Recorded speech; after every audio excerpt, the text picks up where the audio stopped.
Safe అస్సలు తలుచుకోలేదు. And next point Tanuja, నీలో నాకు నచ్చని విషయం చెప్తున్నాను. నువ్వు ఒక పాయింట్ మీద స్టిక్ అయి ఉండట్లేదు తనుజ. ఫస్ట్ బొమ్మల గేమ్ లో తనుజ నా గురించే పోరాడింది. తనుజ అవుట్ అయిపోయిన తర్వాత లాస్ట్ కి ఓటింగ్ విషయానికి వచ్చాక రాము కోటేశా నాకు మైండ్ పోయింది. రాము పేరు తీసుకున్నానా? ఇదే మనిషి చెప్పాడు నాకు. నేను కొంతమంది ఇక్కడ సఫర్ అవుతున్నారు, సుమన్ అన్న సఫర్ అవుతున్నారు, అందరూ సఫర్ అవుతున్నారు.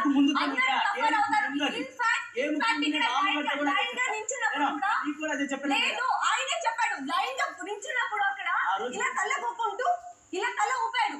ఆ తల ఊపినందుకేనే నేను అంత కాన్ఫిడెంట్ గా నేను రాము సేవ్ చేశాను. ఈ పర్సన్ ఇప్పుడు డబుల్ టంగ్ తో మాట్లాడుతున్నాడు. ఎందుకంటే ఈ మనిషి చెప్పాడు నాకు. ఈ మనిషి నమ్మి నేను విత్ ఇన్ సెకండ్ కూడా నేను టైం తీసుకోకుండా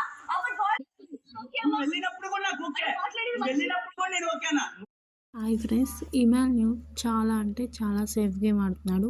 తనుజని నిన్న నామినేట్ చేశాడు. అలాగే బొమ్మల టాస్క్లో నా కోసమే ఆడింది అంటాడు, మళ్ళీ సేఫ్ గేమ్ ఆడేవు అనేసి అంటున్నాడు. రాము పేరు చెప్పమని ఇమాన్యు చెప్పాడు. వీడియో కూడా ఉంది ప్రూఫ్గా. నాగార్జున సారే చెప్పాలి. అది చాలా అంటే చాలా సేఫ్గా మాట్లాడు. అలాగే బాండింగ్స్ కోసం కాదు, బాండింగ్స్ కోసం నేను రాలేదంటే సంజన గారిని కూడా నామినేట్ చేయాలి ఇమాన్యు.